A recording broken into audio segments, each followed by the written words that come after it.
O livro de ouro de Saint-Germain, capítulo 3, Cinturão eletrônico. Eu hoje projeto minhas palavras da radiação da grande cintura eletrônica, e desde o coração da cidade de ouro, a radiação dos raios gêmeos sobre os quais estão a palavra, a luz e o som. Observação. Sobre os principais desertos existem cidades etéricas. Acima do deserto do Arizona está a cidade etérica de João, o discípulo amado. Há outra cidade sobre o deserto de Gobi, sobre o deserto do Saara, e uma no Brasil, que é a cidade etérica da América do Sul. O tempo nos alcançou rapidamente e devemos estar mais alertas a respeito dos grandes cinturões eletrônicos que rodeiam toda a criação, desde a deidade até o indivíduo. O cinturão eletrônico que rodeia a cidade de ouro é impenetrável, muito mais do que poderia ser um muro de aço de muitos pés de largura.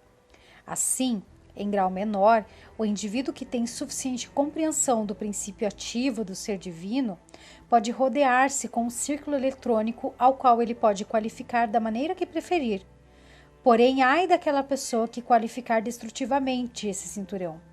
Se alguém tiver a temeridade de fazê-lo, verá que esse cinturão de força eletrônica prenderia a sua forma exterior e a consumiria.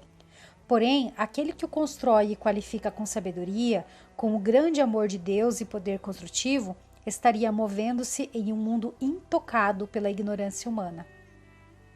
Chegou o período cósmico no qual aqueles que alcançaram certo grau de compreensão devem criar, aplicar e usar esse maravilhoso círculo eletrônico. Cada criação que é ação autoconsciente possui esse círculo de força eletrônica com toda a naturalidade. Porém, até certo grau sua força está descontrolada e, por conseguinte, dissipada. Ao criar conscientemente esse círculo de pura força eletrônica, devem ser vedadas todas as fendas, e detendo essa força, ela será mantida em reserva para uso direto e consciente. Após alguns meses dessa atividade criadora e consciente desse anel eletrônico, deverá haver muito cuidado em dirigir essa força. Que não seja de nenhuma outra forma que não a do amor divino. Nos primórdios da individualização do homem, ele estava naturalmente rodeado por esse círculo mágico. Porém, na medida em que sua consciência foi descendo, formaram-se fendas na sua força, causando vazamento, até que o círculo desapareceu. O círculo não foi uma criação consciente do homem, era um círculo naturalmente envolvente por seu estado de pura consciência. Agora, os estudantes da luz devem empenhar-se sem vacilar e conscientemente criar esse círculo eletrônico ao redor de si mesmos, visualizando-o perfeito e sem fendas em sua construção.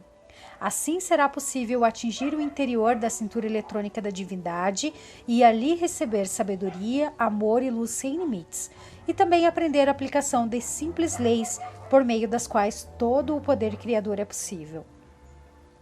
Apesar de recomendar-se ao estudante visualizar sempre, sem jamais esquecer, o seu próprio ser superior, que é o criador de sua individualização, não alcançará nenhum resultado em seu objetivo sem que tenha recebido a assistência daqueles que estão mais adiantados. Como não há mais que um só Deus, uma só presença e sua atividade toda-poderosa, veremos que aquele que está mais adiantado expande um pouco mais do ser divino em ação. Nesse reconhecimento, compreenderá por que se pode sentir eu sou aqui e sou lá, visto que não há senão um só ser divino em todos os lugares. Quando o estudante finalmente compreender que a ascensionada hóstia dos mestres não é outra coisa que a sua própria consciência mais elevada, sentirá então as grandes possibilidades a seu alcance, dirigindo-se a Deus diretamente, a um dos ascensionados mestres da luz ou ao seu próprio eu sou. Na realidade, não há diferença, porque todos são um só. Mas até que se atinja esse estado de consciência, existe uma diferença, pois um estudante sente-se como separado do uno, o que é impossível ocorrer, a não ser na ignorância da atividade mental externa. Quando o estudante pensa nessa atividade externa, deve a todo momento lembrar-se que é a atividade externa da inteligência única e assim resguardar-se contra a divisão, em sua própria consciência, do grande e único poder divino em seu interior. Devo lembrar-te novamente que esse grande poder ilimitado de Deus não pode introduzir-se em seu uso externo, a não ser em virtude de seu próprio convite. Não há mais do que uma só espécie de convite que possa fazer ele fluir. É o vosso profundo sentimento de amor e devoção. Quando alguém formou o círculo eletrônico ao redor de si mesmo, não há nenhum outro poder que possa penetrar, exceto o amor divino. Só a vossa consciência de amor divino penetra no radiante e resplandecente círculo da deidade. E através desse amor, a deidade retorna e envia sua grande energia, a qual volta por intermédio de mensageiros tão transcendentais que ultrapassam o atual conceito do discípulo, pois não é possível transmitir em palavras a majestade do amor, sabedoria e poder desses grandes seres. Permitir recordar-vos que o estudante, entrando no silêncio, será elevado para a radiante transcendência dessa esfera interna. Por intermédio de sua visão e experiência, conseguirá compreender o que estou dizendo. A alma que possui suficiente força para vestir-se com a armadura de amor divino e avançar, não encontrará obstrução alguma, pois não há nada entre sua presente consciência e essa esfera de grande transcendência interna que obstrua a aproximação do amor divino. Quando tiveres olhado e tocado o centro desse círculo interno, compreenderá quão perfeita é a presente expressão do amor divino. Uma vez que alguém tome consciência dessas grandes esferas, poderá alcançar e penetrar, sem temor, cada vez qual profundamente no interior desse grande eixo inteligente do qual procederam toda a criação e todos os mundos.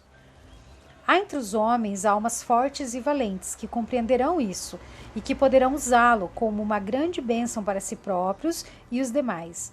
Há também outros que compreenderão que a presença que pulsa em cada coração é Deus, que a essência que surge para vitalizar a forma externa é Deus em ação, que a atividade que faz circular o sangue por todo o corpo é Deus. Então, amado estudante, preste atenção no seguinte: não vê que o grande erro é afundar-se na ignorância do ser externo e sentir dor, doenças ou perturbações, tudo criado pelo desconhecimento e atividade desse ser externo? Quando alguns momentos de meditação fariam entender que não pode haver senão uma presença, uma inteligência, um poder que é Deus atuando na mente e no corpo? Agora veja quão simples, ainda que poderosa, é essa consciência dentro do homem que pode liberar o pleno reconhecimento da grande e pura atividade de Deus, para que a mente e corpo. Isso permitirá que a maravilhosa e transcendente essência preencha cada célula até derramar-se. Parece-me que você não pode ficar sem captar a simplicidade de seu próprio ser interno atuando em você mesmo. Volte-se constantemente para ele. Ame-o. Ordene-lhe que surja em cada célula do seu corpo. Quando o seu desejo se projeta revestido da presença de Deus, não pode falhar. Tende a concretizar aquilo que você necessita ou deseja, já que o desejo nada mais é do que uma atividade menor do que um decreto. E o decreto é o reconhecimento do desejo cumprido. Eu afirmo que não deve jamais ter nenhum temor com respeito ao uso desse grande poder. Deve saber, sem que seja necessário dizer, que, ao usar construtivamente, lhe trará tais bênçãos que não poderá viver sem louvar desgraças. Esse poder está esperando sua direção consciente. O uso incontrolado do pensamento e sentimento trouxe toda a classe de dúvida. São poucos os que acreditam nisso e continuam criando caos em seus mundos com seus pensamentos e desejos desordenados, quando poderiam, tão facilmente como respirar, voltar a usar seu pensamento construtivo, motivado com amor, e construir um paraíso perfeito no período de 2 anos. Até a ciência comprovou que a forma exterior e o corpo interior se renovam em poucos meses através da aplicação das verdadeiras leis do ser. Assim sendo, é fácil conseguir a perfeição do corpo externo inteiro e que cada órgão recupere sua atividade normal e perfeita em pouco tempo. Com a aplicação das leis do ser, seria impossível que desarmonia entrasse no pensamento e no corpo do homem. Essa lei é a porta aberta de Deus diante de você, a qual ninguém pode fechar, a não ser você mesmo. Use decididamente o seu domínio e poder divino e seja livre. Não pode manter essa liberdade perfeita a não ser por meio da vivência consciente do conhecimento. Dou a você um conselho que, compreendido por indivíduo irado e desarmônico, o tiraria dessa atividade destrutiva.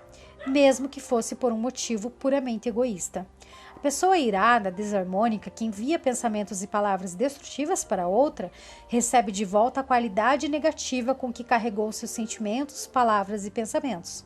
Em troca, a pessoa equilibrada que se firma em seu poder divino recebe a energia que lhe falta, qualificando-a com seu equilíbrio. Assim, o criador de discórdia, através de sua ira e condenação, está destruindo a si mesmo, a seu mundo e as suas atividades. Eis aqui um ponto vital que os estudantes devem compreender. Quando alguém conscientemente busca alcançar o círculo eletrônico interior de Deus, faz de sua personalidade e atividade externa um canal de incessante fluxo da pura essência que vem da divindade. Isso por si mesmo, ainda que ele se conserve completamente silencioso, é um dos maiores serviços conhecido por poucos seres que estão conscientes do significado desse trabalho para a humanidade. Aquele que está tentando alcançar o centro do círculo interno eletrônico chega a ser um manancial contínuo e a sua radiação é uma bênção para a raça humana. Assim, séculos após séculos, houve aqueles altruístas mensageiros de Deus, através dos quais foi derramada essa essência para a bênção dos que não compreendem a presença elevadora dessa fluente energia. Quando encontramos uma ou mais pessoas que possam ser um canal para essa grande acumulada presença, essas pessoas se assemelham às gotas na fenda de uma represa. Na medida em que se mantém a consciência firme e na medida em que a largura da fenda aumenta na represa, maior volume d'água passa. E no final, todo obstáculo é eliminado, projetando-se inteira a força para ser utilizada. Do contrário, a água estagnada transborda, dissipando-se, porque não tem direção. O poder divino, assim liberto, vai diretamente ao canal consciente mais receptivo e ali se acumula, esperando a oportunidade de manifestar-se mais e mais. Desse modo, o estudante da luz, além de sua própria atividade de distribuidor da verdade, converte-se, por assim dizer, num poço artesiano de cujas profundezas flui essa grande essência de Deus. Os estudantes devem a todo momento recordar que não importa se tenham cometido erros. Deus jamais critica ou condena, mas em cada tropeço diz: levante, filho, e comece novamente. Continue tentando até que consiga a verdadeira vitória e liberdade do seu próprio domínio divino. Sempre quando alguém conscientiza-se de ter cometido um erro, o primeiro ato deve ser invocar a lei do perdão e pedir força e sabedoria para não repetir a falta. Sendo Deus todo amor, tem uma infinita paciência e não importa o número de erros cometidos, sempre dirá: levante-se, eleve-se ao Pai. Tal é o amor e a liberdade na qual os filhos de Deus têm o privilégio de atuar. Só existe um processo invencível para evoluir, que é através do poder de gerar conscientemente o amor divino. O amor, sendo o eixo de toda a vida, quanto mais for usado conscientemente, mais fácil e rapidamente libertará o grande poder de Deus, que, como uma grande força acumuladora, está sempre esperando uma ruptura na consciência, através da qual possa projetar-se. Pela primeira vez em séculos, os faróis dos raios da Cidade Dourada, situada no plano etérico sobre o deserto do Saara, estão trabalhando sobre toda a Terra. Poderá haver alguns indivíduos que possam ver esses raios sem saber o que significam. O homem não deve seguir pensando que lhe é possível continuar gerando forças destrutivas e sobreviver. Aqueles que podem empregar o conhecimento do círculo eletrônico devem usufruir de seus benefícios. Que o divulguem, junto com essa advertência. Use essa afirmação: eu sou a atividade concretizada e o poder sustentador de toda coisa construtiva que eu desejo. Eu sou a atividade concretizada e o poder sustentador de toda coisa construtiva que eu desejo. Use-a como um decreto geral, porque o poder sustentador está em tudo o que existe. Eu sou aqui e sou lá, decretando em tudo o que deseja realizar. É uma maravilhosa maneira de usar a atividade una e elevar-se acima da consciência da separatividade.